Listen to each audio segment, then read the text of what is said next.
That is slavery, right? Restricting someone's movement, an adult's movement, is considered kidnapping. There's a treasure trove of stuff that he's put out there to show that he is probably guilty of the crimes that they're talking about. I had about 5 girlfriends, all smoking hot. And females are an asset. See, this is the beautiful part about following Jesus and meeting your spouse and taking care of your body, because Ruslan. This is Bruce Rivers. If you guys know who Bruce Rivers is, criminal lawyer, attorney Bruce Rivers. Okay, and the hilarious part is he has this theme on his show that says "Stop self-snitching," right? And so if you guys see this little hat here, it says "Stop self-snitching," right? It's kind of a meme, but it's serious because a lot of folks tell on themselves far often than you would think, you would assume. And unfortunately, it looks like this Andrew Tate situation was no different. He left a whole bunch of crumbs leading back to the trail of what seems to have happened. And so we can get into, they came after him, the Matrix was after him, but everybody I've sent this to thus far and the information that we've shared from Exodus Cry about him using forced pimping it shocks people when I send it to people because they don't know. They just kind of are going with kind of like the conservative red pill narrative instead of actually peeling away at the layer of what he's been saying historically and the courses he's been teaching about this stuff. So we'll play you guys something from Bruce Rivers, and we're going to look at a longer video. All right, we're going to play you a longer video to really let you kind of understand legally what's happening. Now remember, pimping and pandering changed to trafficking about a decade ago. When the law changed, it escalated the severity of the punishment with people who do these sorts of activities, meaning people who are pimping or pimping on Craigslist or on the internet or whatever, right? It escalated it to a whole nother level. If you are in any way, shape, or form forcing women, manipulating women to sell themselves virtually for money, and you're running that, you now slide into a potentially similar definition of trafficking. Okay, and then this isn't me, this is Exodus Cry. Okay, not sure if you guys are familiar with the nonprofit Exodus Cry. We can go back to that if you want. I covered it on my main channel. So I don't even know Andrew Tate's motive. I don't do appeal to motive. I don't know. But he could have potentially went into this thinking what he was doing was legal, though what we'll see today will kind of maybe not be that, right? But when you talk to advocates, even if he thought it was legal, it was still illegal and it was still wrong, right? And so maybe he didn't know that these were illegal violations. Maybe he didn't know. But nevertheless, he definitely crossed lines, and that is the reason why he seems to be going down, not the Matrix is out to get him and the United States government needs to deplatform him because he wants to empower men. There's a lot of guys out here empowering men, okay? Guys like Eric Mason, guys like E.T., Eric Thomas, guys like David Goggins, guys like Athlenex. There's a lot of information out here of men being equipped to be masculine men, okay? It's been around forever. Let's check this out, and you guys tell me what you think. Let's first take a look from his own words, what he says. Found this little webcam thing. So I text all my girlfriends. They're all coming here to live with me and work with me. All 5 flew in. This bitch. I'm like, she's my girlfriend. She's my girlfriend. She's my girl. You're all my chick. And you're going to stay here, and we're going to make some money. And we started this little webcam business from my apartment. Got to the point where at one point I had 75 women working for me in 4 locations. I had one girl, and she got too drunk one day, and she threw up in my apartment. I told her to clean up. She refused to clean up. Started being an idiot. So I took her stuff threw out the window. If all the other girls see me be disrespected, they're going to lose respect for me. I didn't want to fire her, which is more reason why I had to fire her at. Got her out the window, so out the window, got her by her 2 arms and marched her out the door, locked the door. Text me, you owe me my last month's wages. I ain't paying you nothing. She went to the police and told the police I hit her. This is how it starts. This is how law enforcement involvement with him starts. 5 in the morning, 4 months later, I heard the door, boom, boom, and I heard police. There's a few things I can't say in the podcast. I've lived a varied life. That is a form of self-snitching. That indicates that there's things out there that are illegal that he's done. I've done some things when I had to pay the bill. What's this gonna be? So I flush my phone down the toilet quickly. So I destroy evidence. Flush my phone down the toilet. So I'm trying to hide. I'm looking around. What do I have to hide? I'm hiding. I'm destroying evidence. One of the problems that you have with a guy like this is there's a treasure trove of statements that he makes that a prosecutor can use to impeach him with if he ever decides to testify. With all these chicks just stuck in their house, sitting there bored, and of course they don't go out. They're not allowed out. So I got all these chicks. They're in love with me. They don't go out. They're not allowed out. Restricting somebody of their movement is part of force, fraud, or coercion. You stay in the house. You don't go nowhere. No restaurant, no club. No. Do you get to eat? Do you get to take? When you start controlling somebody like that, that is the crux of you come here on a promise, but when you get here, I control your every movement. That's coercion. Forget the sex part. Start beating the shit out. guy. I grab you by your neck, start annoying me, trying to resist. I just That is who he's got to be in order to control these women, in order to keep the money coming in. Because he was broke before, right? Now he's making money off the backs of all these ladies brought to him because they're in love with him. Their movement is restricted. According to him, they're beaten. That is slavery. One of the issues that you're going to have for somebody that has multiple... That is slavery, right? Restricting someone's movement, an adult's movement, is considered kidnapping. Maybe he's saying this stuff to be hyperbolic, right? But we're going to look at a different video Bruce Rivers did of him actually saying how the business is structured. And that's where it gets really bad. Citizenship is whether they're a risk of flight or not. If I fuck up, England wants me in jail, I can fly on a Nigerian passport, or an American, or an English. I have so many passports. Are you gonna block them all? So let me play this video. Now, this is where you get into the legalities of how this was structured. And this is where you get into illegal stuff, okay? From seemingly allegedly illegal stuff. And yes, from my understanding, when I had Joshua Broom on the channel, who was an ex-PORN star, this was his consensus as well, that OnlyFans did not make things better by decentralizing content the way we would think like YouTube did for television. No. OnlyFans made stuff worse because it escalated a whole bunch of digital pimps to take advantage of girls like this, okay? Allegedly. He is presumed innocent until proven guilty, okay? But allegedly. So check out this, and he goes through one of his courses on how he does this. And this is where it gets really dicey. And today we're reacting to some criticism I've received online. A lot of the supporters of Andrew Tate think I'm taking things out of context as not liking Andrew Tate, and people got offended by that, saying that I'm not being objective. This whole like you don't like Andrew Tate thing is like so silly. It's like, man, listen, some of the most vicious people, some of the people that do the darkest stuff are on the surface some of the most likable people. So it has nothing to do with liking or not liking someone. Andrew Tate's an extremely likable guy. It has to do with what is he accused of doing, and is it within the means of possibility to do it, or are we just going to ignore it all and say that this is all the Matrix coming to get him, right? And so if you are in the delusion that he is getting taken down by the Matrix because you went all the way head first into the conspiracy land, at least know the information. At least know what the groups are saying about this, the groups that are working with women who are trafficked, working to free women that are trafficked, what they're saying about this, and what he has said about it from his own mouth. And then if you look at it objectively and you look at all the research of him in context, and you go, you know what, I still think the Matrix is out to get him, well, then I can't help you at that point. And again, he's presumed innocent until proven guilty. And that I'm taking some of his things out of context. Let's just talk about what we're talking about here. I talked to you 5 months ago, and I told you that Andrew Tate is going to be on the police blotter. So I wouldn't be surprised if down the line, guess who we see on the blotter? We see Mr. Tate. I knew he was. And it's not just because I don't like him. It has nothing. And it's not just because he's a bot for the government and he's in on it with the Matrix and Bruce Rivers got the drop, or so and so on Twitter got the drop. No, it's because he was saying a lot of stuff that was putting him on multiple radars. Do whether I like him or dislike him. This is a legal analysis show, right? I mean, that's the thrust of it. And one of the things I talk about is self-snitching, right? And one of the things that I was trying to comment on is that there's a treasure trove of stuff that he's put out there to show that he is probably guilty of the crimes that they're talking about. And all the stuff that he's put out there can be used against him, not taken out of context. So what is he charged with?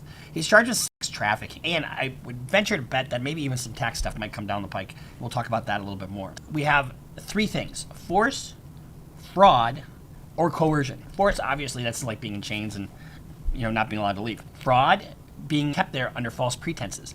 If there's an element of fraud in the way that you are enticing somebody or keeping somebody in a particular position to work for you, and if it's in the business, that's trafficking. Or coercion, threat of harm or some other way to limit your movement. And so let's kind of look at one of his very first videos that he did. These are his words, not my words.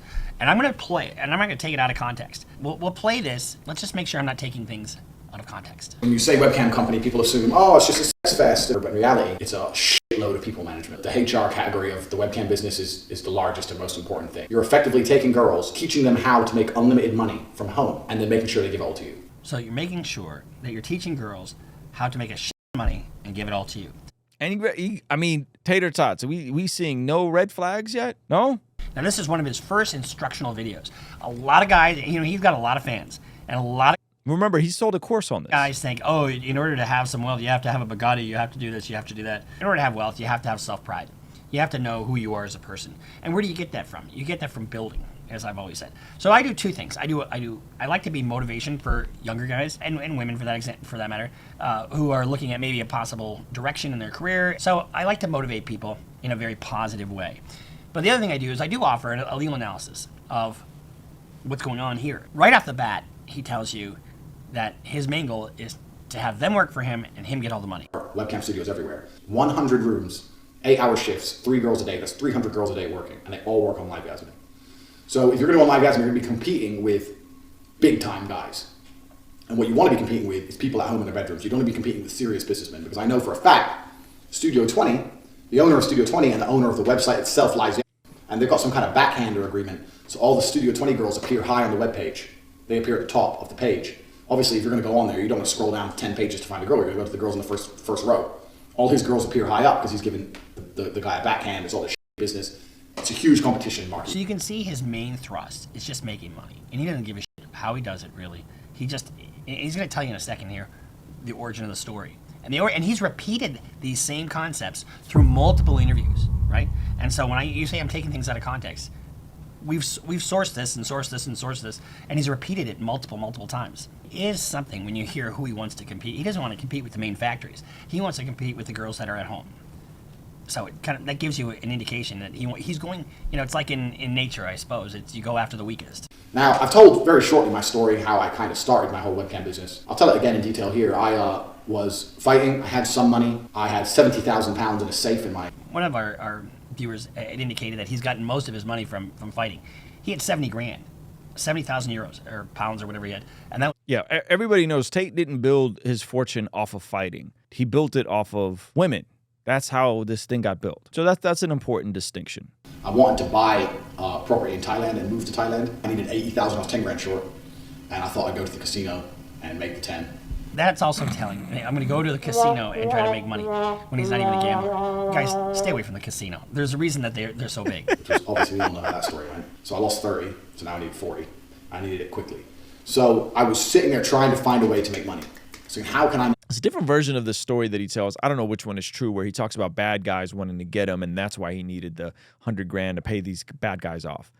I don't know which version is true. Here he's saying he wants to move. In the other version, he said he wanted to pay bad guys off. I don't know which one is true. Money.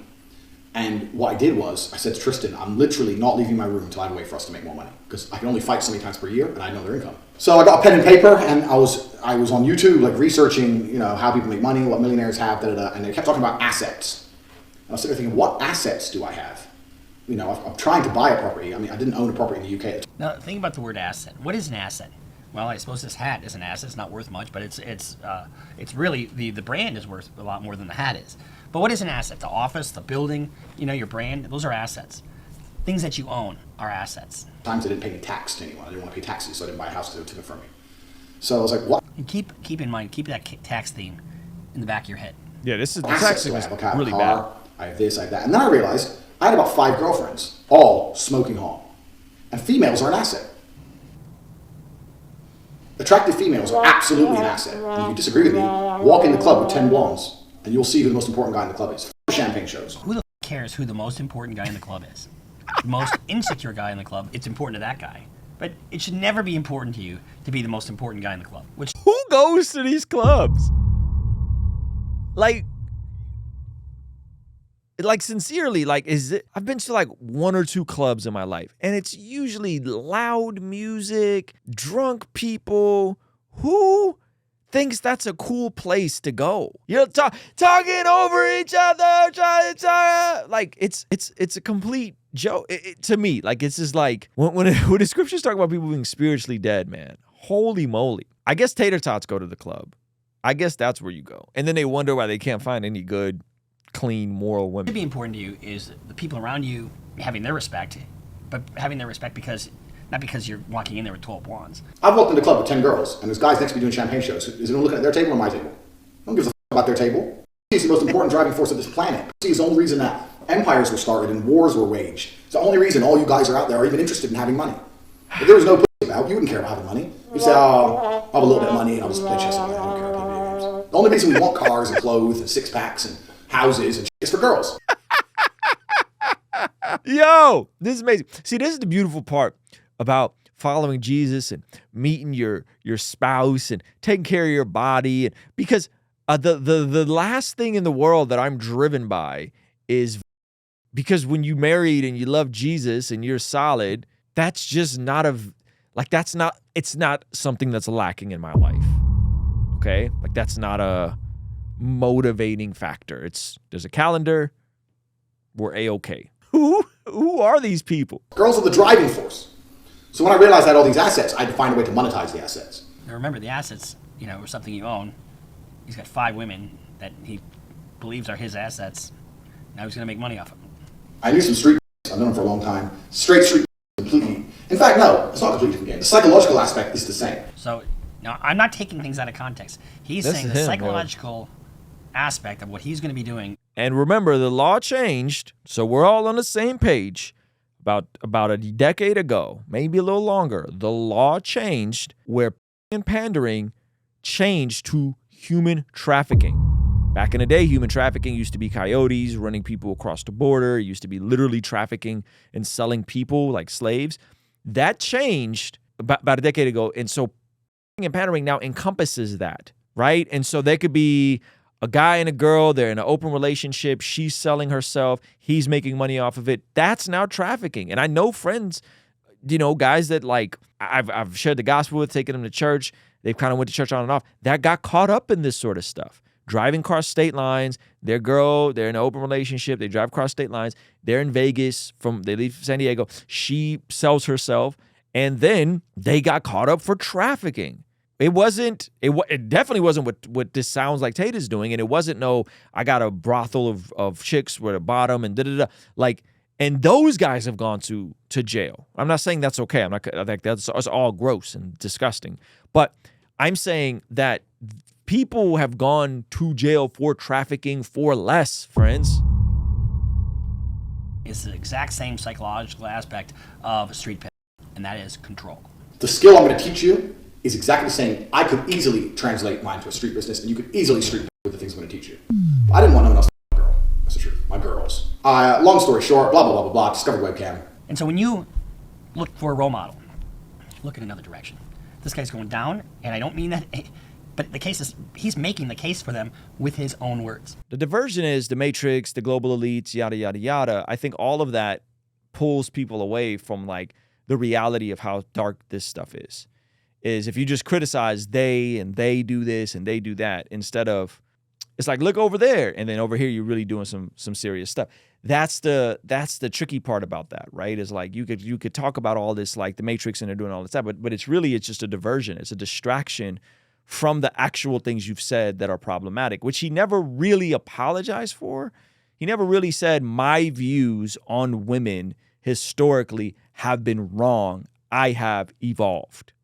Right? He just would kind of say, well, no, I never said that, or that was taken out of context, and this is short form, and da-da-da-da, right? Hey, this clip is from our daily after-party stream. If you enjoyed it, consider signing up for our Patreon community for only $5 a month, where you get access to the replays of our daily after-party streams, as well as the uncut extended versions of our podcast, Discord access that's private, and a discount code for our merch store, only $5 a month. And ultimately, it's the best way to help us contextualize the gospel of Jesus using media, podcasting, and of course, YouTube. The link for that is in the description or in the pinned comment. The perks are amazing. You should get on there. It's only $5 a month. I'll see you over there, all right? Peace.